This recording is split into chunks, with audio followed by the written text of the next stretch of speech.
First thing you'll need to know before we start this video is that this video uses some modifier keys, the Option key on your keyboard, as well as the Command key right next to the Option key.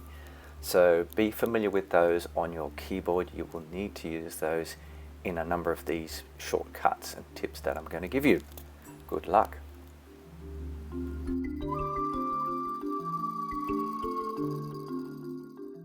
Okay, first thing we're going to talk about is resizing a document window so it's fitting inside your display area.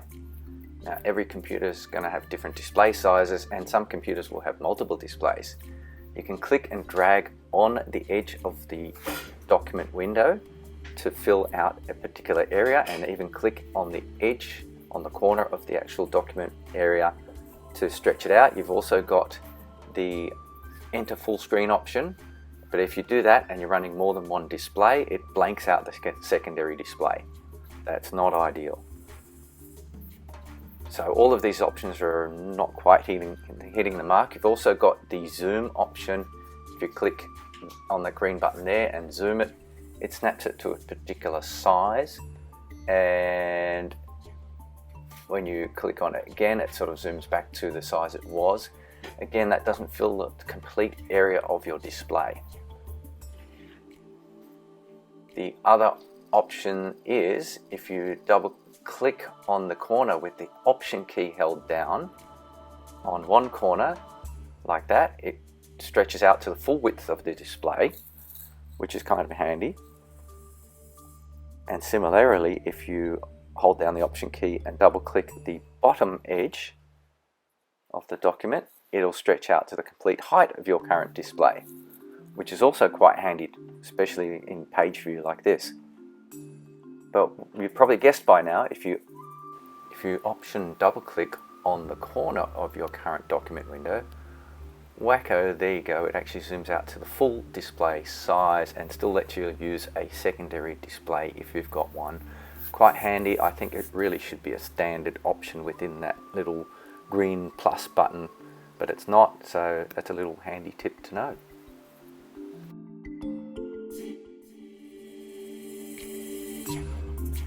Number two, I'm going to show you how to minimize multiple windows within the one application in one click.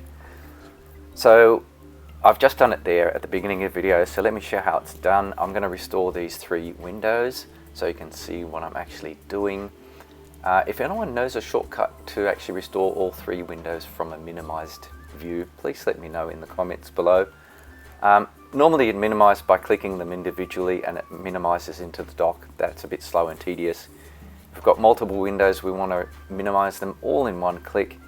Simply, you can do that by holding down the Option key, as we're about to do now, and then click on minimize, and wacko, bang, they all minimize in one go. And you might have also guessed, if we restore these windows again, just give me a minute, I'll restore these windows again. And if you hold down the Option key and click on the close window button, they will all close simultaneously. Let me just show you that right now. So I'm going to restore those windows. Got three windows open simultaneously, and if we wanted to close them all in one go, hold down the Option key, click on the close button, and boom, they're all closed. Not just hidden, but actually closed off.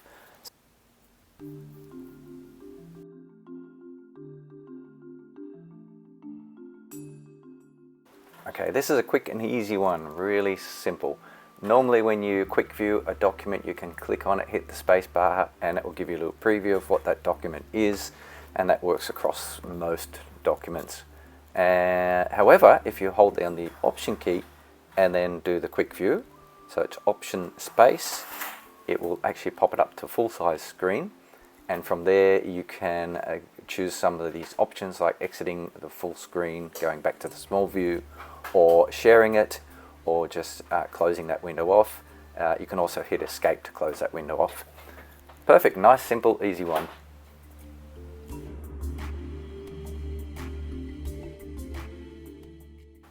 Okay, number 4, this is a favorite one of mine. If you have a look at windows within Finder, to show you where your folders are and whatnot. If you hover over the top of the name of that window, you usually find an icon of the folder, which, by the way, you can actually drag and drop into other locations if you like, just simply by grabbing that little folder icon, dragging it to somewhere else. I'm not going to do that right now because I don't want to mess up where my things are located. However, there's also one other neat little option you can do from here, and that's simply clicking on that name at the top. But before you do, hold down the command key, click in the name, and you will discover a little drop down list which actually shows you the directory path to where that folder is located on your volume. This is quite handy in case you need to know where things are located. Also allows you to navigate to one of those other directory paths just by simply selecting it from that list, and it will navigate to that directory path.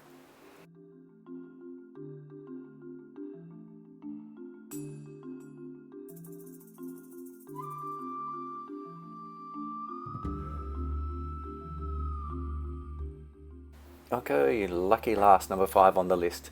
When you've got an application open and you go to the file menu, choose open, and you've got this lovely dialog box which you could probably navigate through and try and find things. You could even click in the little search bar at the top right hand corner to try and find your document, but you already know you've got the folder open in your Finder window. Why can't it just navigate to that automatically? Well, you sort of can. So if you were to either hover over the actual Finder folder window here and drag the icon of the folder into the open file dialog box, it will navigate to that folder, which is kind of handy. Or alternatively, you could actually drag the individual file itself into that same dialog box just by clicking and dragging it from the Finder, and it will actually select that file, allow you to open it. Oops, just try that again.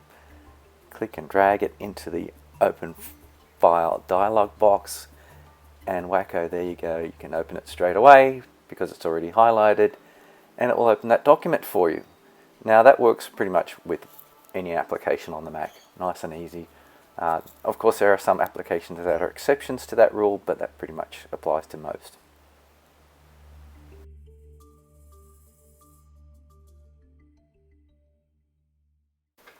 Thank you so much for watching.